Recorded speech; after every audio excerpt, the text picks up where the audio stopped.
So Jeremy's got the ashigarami. Whatever method I would use, either this or this, I can't let him give me a straight foot lock. So I'm going to open and jump. Notice what he does. He immediately goes into another ashigarami. So we can go back and forth like this all day long. He's going back and forth. He gets an ashi. I have to separate here, or I grab here and I jump over. Now, here's the move. Jeremy takes, with his legs, he's going to point his legs in this direction, and he forms a senkaku, or a figure four here. Notice what this does. As he turns this way, it exposes my heel. He digs in deep for a heel hook. He holds that tight. We're in a spiral now. To alleviate pressure, I must turn or tap. So I go to turn, and he turns with me, and he winds up in this outside ashi.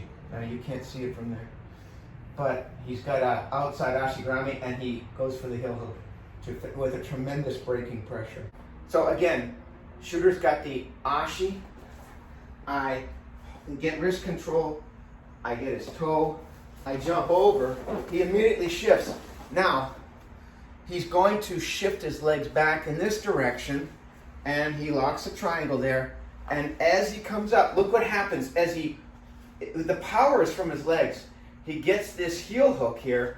I have no choice but to roll. He rolls with me, and he winds up in the outside ashi, and because his head down and pulls up on that, I have to tap. There's the heel hook.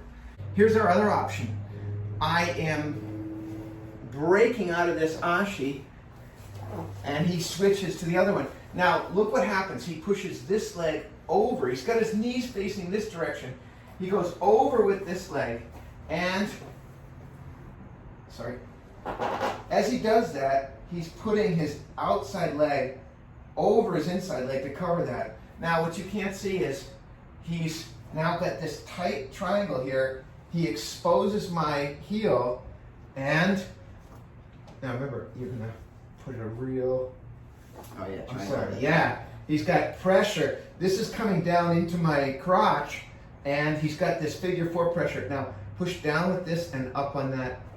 Yeah, and I've got a tap. Yeah, he's got the heel hook there. Let's go one more time from the other side. Here's the same idea from the different angle. He's got me in ashi. I can't let him connect his hands. I start to break out. He goes to the second leg. Now this time he comes over the top. He's got his legs pointing this way. He's going to figure four this one. Notice outside leg over the inside leg.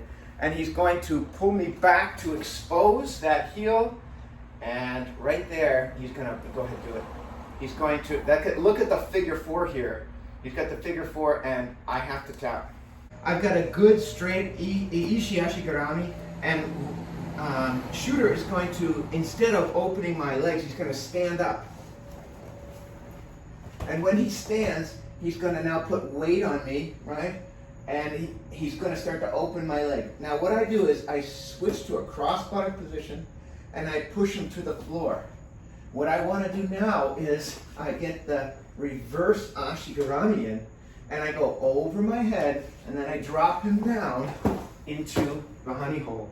And we were just talking about one of my favorite things that I've seen is I've already got this Texas cloverleaf, but what I'm going to do here is I'm going to secure him, and then I'm going to knife through so that I've got a 6-point wedge on him. And then what I'm going to do is I'm going to grab this foot and bring it up here, and I come right here where my wristwatch is where I grab his heel. And of course, all I have to do is go back an inch. Let's see it from the other side. I'm in my straight ashigarami.